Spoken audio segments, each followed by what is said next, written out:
Matrimony সাইটে high profile ব্যবসায়ী পরিচয় দিয়ে হুগলির তরুণীর কাছ থেকে ৪৪ লক্ষ টাকা প্রতারণা। হুগলি গ্রামীণ পুলিশের জালে দুই। আজকেই যে হুগলি সাইবার ক্রাইম থানা, সেখানেই সাংবাদিক বৈঠক করেন অতিরিক্ত পুলিশ সুপার কল্যাণ সরকার। এবং যেমনটা জানা গিয়েছে যে ম্যাট্রিমনি যে সাইট, মূলত বিবাহ সম্পর্কিত যে সাইট, সেই সাইটের একেবারে হাই প্রোফাইল ব্যবসায়ী সেজে এই প্রতারণা করা হয়েছে এবং ইতিমধ্যেই দুজনকে গ্রেপ্তার করা হয়েছে, যার মধ্যে একজনের বাড়ি হুগলির খানাকুলে, যার নাম জাহির আব্বাস। অন্যদিকে আর এক ব্যক্তি অশোক রায়, যার বাড়ি ঝাড়খণ্ডের দেবগড়ে, এবং কলকাতার যে গড়িয়া, সেখানেও তার একটি ফ্ল্যাট আছে, এমনটাই কিন্তু জানা যাচ্ছে। এবং যে ঘটনার সূত্রপাত চলতি বছরের জানুয়ারি মাসে এই ব্যবসায়ী তরুণীকে জানান যে ব্যবসার সমস্যা দেখা দিয়েছে, সেই কারণে তিনি টাকা চান। এবং যেমনটা জানা যাচ্ছে যে ধাপে ধাপে মোট 5টি অ্যাকাউন্টে প্রায় 44 লক্ষ টাকা হাতিয়ে নেয় ওই প্রতারক। এবং তারপরে হুগলি সাইবার ক্রাইম থানায় অভিযোগ দায়ের হয় এবং সেই অভিযোগের ভিত্তিতেই প্রতারণার সঙ্গে যুক্ত দুজনকে সপ্তাহখানেক আগে পুলিশ গ্রেপ্তার করে। আচ্ছা, অভিযোগকারিনী তার নাম প্রকাশে অনিচ্ছুক, তাই তার নাম এবং ঠিকানা উল্লেখ না করে আমি বলছি। অভিযোগকারিনী আমাদের এখানে 26/5/2025 তারিখে আসেন এবং অভিযোগ করেন, যার ভিত্তিতে cyber PS case number 1225 under section 316(2), 318(4), 319(2) BNS case start হয়। ঘটনাটা এরকম: অভিযোগকারিনী ম্যাট্রিমোনিয়াল সাইট ভারত ম্যাট্রিমনি, তার মাধ্যমে প্রতারকের সাথে পরিচিত হন। তারপর তাদের মধ্যে যোগাযোগ স্থাপন হয়, কথোপকথন চলতে থাকে। কয়েকদিনের মধ্যেই প্রতারক তাদের অভিযোগকারিনী এবং তার পরিবারের বিশ্বাস অর্জন করতে সফল হয়। প্রতারক ভারত ম্যাট্রিমনিতে একটি ফেক আইডি, যে আইডিতে অনুপম রায় পরিচয় দিয়ে আইডিটা তৈরি করা হয় এবং সেই আইডির মাধ্যমে যোগাযোগটা চলতে থাকে। এরকম কিছুদিন চলার পরে জানুয়ারি মাসের মাঝামাঝি সময়ে প্রতারক অভিযোগকারিনী এবং তার পরিবারকে জানায় যে তার ব্যবসার কারণে যে জিএসটি দিতে হয় এবং আদার কিছু ট্যাক্সেস যেগুলো দিতে হয়, সেটা সে বিশেষ কারণবশত দিতে না পারার জন্য তার ব্যাংক অ্যাকাউন্ট যেগুলো আছে সেগুলো ফ্রিজ হয়ে যায়। ব্যাংকে কোনো রকম কোনো ট্রানজ্যাকশন আর করা যাচ্ছে না। এরম পরিস্থিতিতে একটা অ্যাকাউন্ট নাম্বার দিয়ে অভিযোগকারিনীকে বলা হয় যে ওই অ্যাকাউন্টে যদি কিছু টাকা তাকে দেওয়া হয় তাহলে সে তার যে জিএসটি এবং আদার ট্যাক্সেস, যে ট্যাক্স লাইবিলিটিস আছে, সেগুলো পরিশোধ করলে তার ব্যবসা আবার চলতে থাকবে। এরপরে ওই অ্যাকাউন্টে বিভিন্ন সময়ে যারা প্রতারিত হয়েছেন তারা কম বেশি 44 লক্ষ টাকা ট্রান্সফার করেন, 44 lakhs।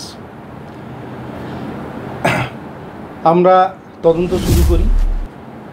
তদন্ত করতে গিয়ে আমরা অ্যাকাউন্টগুলো ট্র্যাক করা শুরু করি। ট্র্যাক করার পরে আমরা একটা জায়গায় ইনভেস্টিগেশন একটা জায়গায় যাই। সেখান থেকে আমরা বুঝতে পারি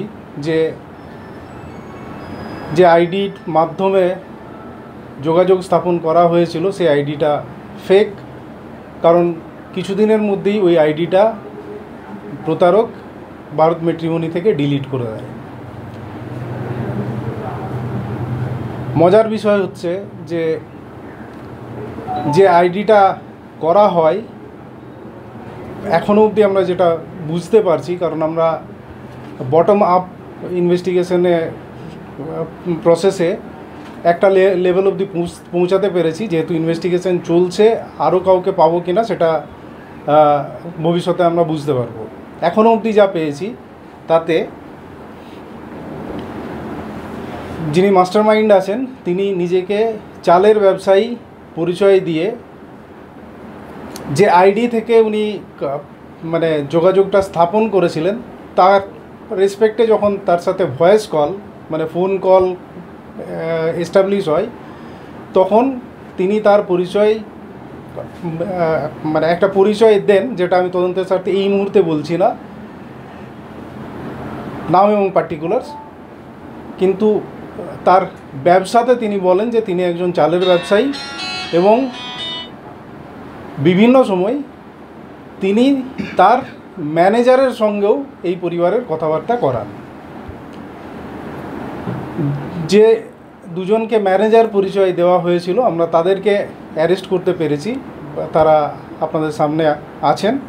তাদের একজন হচ্ছেন অভিষেক রায়, যার বাড়ি ঝাড়খণ্ডের দেওঘরে এবং কলকাতাতেও উনি মাঝে মধ্যে থাকেন, কলকাতার গড়িয়াতেও তার একটা অ্যাড্রেস আছে। তাকে আমরা আমাদের ইনভেস্টিগেশনের সময় যে এভিডেন্সগুলো পেয়েছিলাম তার বেসিসে তাকে আমরা 41-এ ডাকি, তাকে জিজ্ঞাসাবাদ করা হয়। যথাযথ উত্তর দিতে না পারার জন্য আমরা তাকে আমাদের হেফাজতে নিই এবং ইনভেস্টিগেশন চলতে থাকে, তাকে আরও জেরা করা হয়।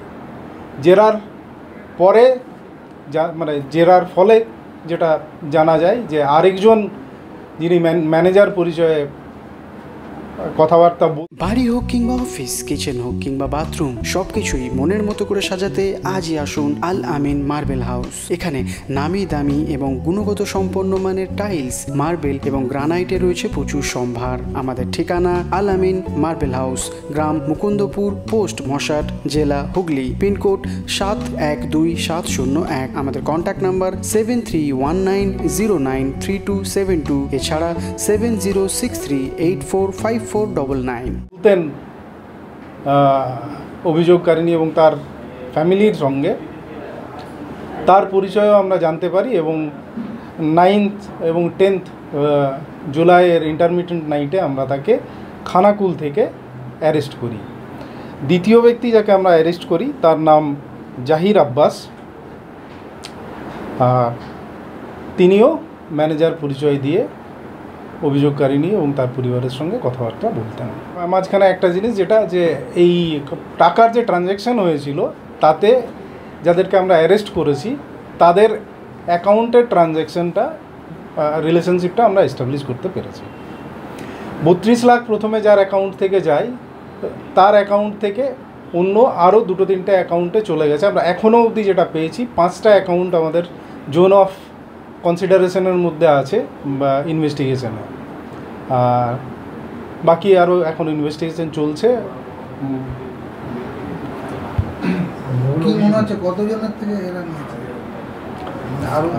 আমাদের কাছে এখনও অবধি এই একটা কেসই আছে, তবে আরও থাকতে পারে, আমরা সেটা ইনভেস্টিগেশন করে দেখছি। স্যার এই অভিযোগটা কেন করলে একটু বলবেন? মাস্টারমাইন্ড কিন্তু দিয়ে দিয়েছিলেন বিশ্বাস করে। মাস্টারমাইন্ডকে কে এখন এই মুহূর্তে বলে দিলে ইনভেস্টিগেশন হয়ে হবে, কারণ এখনো অবধি আমরা ধরতে পারি। ইনভেস্টিগেশন আর একটু এগোক, আপনারা বুঝতে পারবেন। আমি প্রথমেই আমার বলার সময় আমি বলেছি যে আমরা বটম আপ ইনভেস্টিগেশনের পার্টটা বললাম, কারণ আমরা শুরুতে ম্যানেজারকে ধরতে পেরেছিলাম, দিয়ে আরেকজন ম্যানেজার পরিচয় দিয়ে যিনি কথাবার্তা বলেছেন তাকে ধরতে পেরেছি। তার উপরের লেয়ারে যিনি আছেন তাকে আমরা ট্র্যাক করছি, হোপফুলি খুব তাড়াতাড়ি ধরে ফেলবো, কিন্তু যতক্ষণ না ধরতে পারছি সেটা যেহেতু ইনভেস্টিগেশন চলছে আমি আর ফার্দার রিভিল করছি না। হ্যাঁ হয়েছে। এখন অবধি আমরা 6.5 লাখের অ্যারাউন্ড হোল্ডে রাখতে পেরেছি। বাকি এই ধরনের অপরাধ কি প্রথম জেলায় এই থানায় আমরা এই টাইপের ম্যাট্রিমনি রিলেটেড প্রথম কমপ্লেন পেয়েছি। উনি তো টাকা দিয়েছিলেন বিশ্বাস করে, কোন জায়গাটা না, ঘটনাটা হচ্ছে একটা সময় পরে ওই যে ফেক আইডি যেটা ম্যাট্রিমোনিয়াল সাইটে ছিল, যেটার থ্রুতে এদের পরিচয় হয়, সেই সাইটটা ম্যাট্রিমোনির থেকে ডিলিট হয়ে গেছে এবং তার কোনো ওয়্যারআবাউটস আর পাওয়া যাচ্ছে না। হ্যাঁ, অভিযুক্তের আইডি, যিনি প্রতারক। তারপরে ওনার সঙ্গে কি কোনো মিসকমিউনিকেশন হচ্ছিল বা গ্যাপ হচ্ছিল যে তখন উনি বুঝতে পারছিলেন? তার যোগাযোগ স্থাপন হচ্ছিল না, তাই জন্যই মানে বুঝতে পারে যে তাদের সাথে প্রতারণা হয়েছে। মানে এই যে 44 লাখ টাকা পাঠানো হয়েছে মোট 5 জনের অ্যাকাউন্টে পাঠিয়েছে বলছে, মোট 5টা অ্যাকাউন্টে, একটা অ্যাকাউন্টে, কিন্তু একটা অ্যাকাউন্ট যেটা মূল মানে যেটা ওই ফেক আইডি থেকে যে অ্যাকাউন্টটা বলে দেওয়া হয়েছিল সেই অ্যাকাউন্টে একটা অ্যাকাউন্টেই অলমোস্ট 32 লাখ টাকার মতো গেছে। এদের দুজনের অ্যাকাউন্টও এটা ওইটা 32 লাখের মধ্যে অভিযুক্তের এরা 32 লাখের অ্যাকাউন্ট আছে, সেই অ্যারেস্ট হয়েছে। মানে একটা অ্যাকাউন্টে গিয়ে সেখান থেকে কি 5টা অ্যাকাউন্টে বার হয়ে গেছে, তাই তো? না, শুধু এটা নয়, একটার থেকে গেছে হ্যাঁ, প্লাস আরও 4টা অ্যাকাউন্টেও জমা পড়েছে। আচ্ছা আচ্ছা। সাবসিকুয়েন্টলি আরও 4টা অ্যাকাউন্টও যারা ভিকটিম আছেন তাদেরকে দেওয়া হয়েছিল। আর যিনি অভিযুক্ত তিনি কি সত্যি ব্যবসায়ী, কি করেন?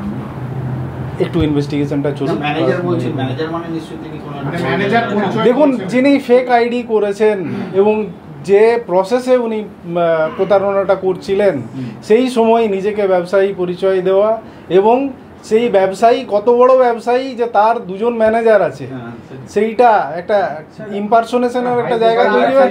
না, আপনাদের তদন্তে কি উঠে ব্যবসায়ী কি করেন?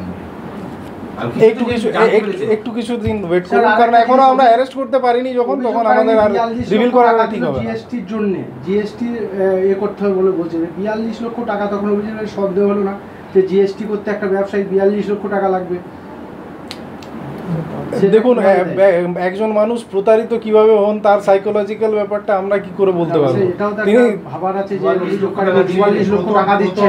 প্রথম কবে পরিচয়? 26 মার্চে অভিযোগ হলো, কিন্তু তাদের সাথে পরিচয় কবে? December 2024। 24 December.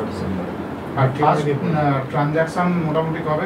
Mid of January. সাহেব এটা কি ধরনের গিয়ে 44 লক্ষ টাকা? মিড অফ জানুয়ারি বলতে বলছি তো, না না, মিড অফ জানুয়ারি মানে 15-র কাছাকাছি।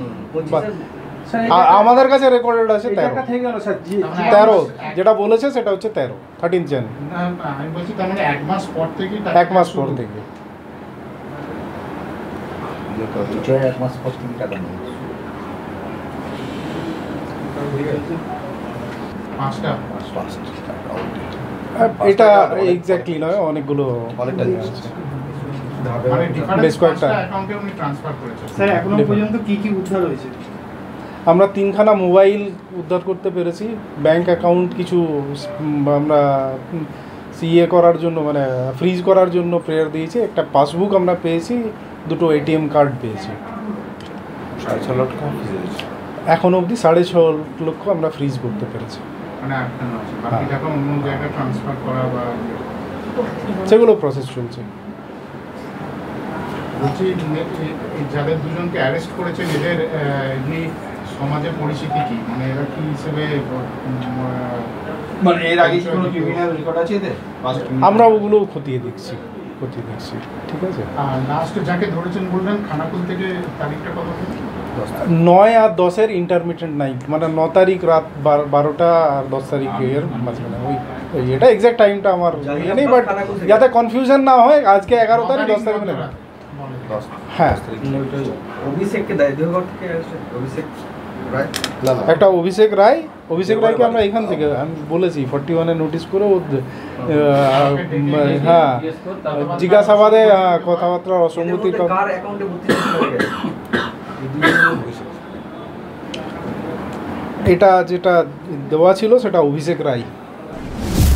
গোটা যে ঘটনা, সেই ঘটনায় যেমনটা পুলিশ মনে করছে, এই প্রথমবার ম্যাট্রিমনি ওয়েবসাইটে হাই প্রোফাইল ব্যবসায়ী পরিচয় দিয়ে এই ঘটনা ঘটেছে এবং যে মূল অভিযুক্ত তাকে পুলিশ এখনো না ধরতে পারলেও তার যারা ম্যানেজার পরিচয় দিয়েছিল পরিবারের লোকজনকে, তাদের দুজনকে গ্রেপ্তার করা হয়েছে। একজনের বাড়ি হচ্ছে ঝাড়খণ্ডের দেবগড়ে, অন্য একজন হুগলির খানাকুলের বাসিন্দা জাহির আব্বাস এবং অশোক রায়, এই দুজনকে গ্রেপ্তার করা হয়েছে। তাদেরকে পুলিশ হেফাজতে নিয়ে এর সঙ্গে আর কারা কারা রয়েছে এবং এই যে গোটা প্রক্রিয়া সেটা কিভাবে হয়েছে সেটা কিন্তু আজকে এই হুগলি যে সাইবার ক্রাইম থানা সেখানে সাংবাদিক বৈঠক করে কল্যাণ সরকার অতিরিক্ত পুলিশ সুপার তিনি জানিয়েছেন এবং ইতিমধ্যে তাদের কাছ থেকে বেশ কিছু মোবাইল ফোন, এটিএম কার্ড সহ পাসবুক সমস্ত কিছু কিন্তু পুলিশ বাজেয়াপ্ত করেছে এবং গোটা তদন্ত এগিয়ে নিয়ে যে মূল অভিযুক্ত রয়েছে তারও খোঁজ চালাচ্ছে হুগলি গ্রামীণ জেলা পুলিশ। কি বলবেন আপনারা এই ঘটনা সম্পর্কে অবশ্যই কমেন্ট করেন কমেন্ট বক্সে। আর এরকম আরও খবর পেতে নজর রাখবেন ডিএনএন বাংলায়। ডিএনএন বাংলা সবার মনে সবার ফোনে। GB Global School, situated in Dankuni at Kolachhora. এখানে অত্যাধুনিক প্রযুক্তিতে স্মার্ট বোর্ডের মাধ্যমে বাচ্চাদের নতুন যুগের শিক্ষায় উদ্বুদ্ধ করা হয়। We also have an enriching library and well-equipped computer lab. মনোগ্রাহী গল্পের ঝুড়ি তাদের নিয়ে যায় এক কল্পনার রাজ্যে। Our indoor playroom helps students develop their motor skills. নাচের ছন্দে খুদেরা মাতোয়ারা। In the lush green playground, students are fun and make new friends. আর এভাবেই বেজে যায় ছুটির ঘন্টা।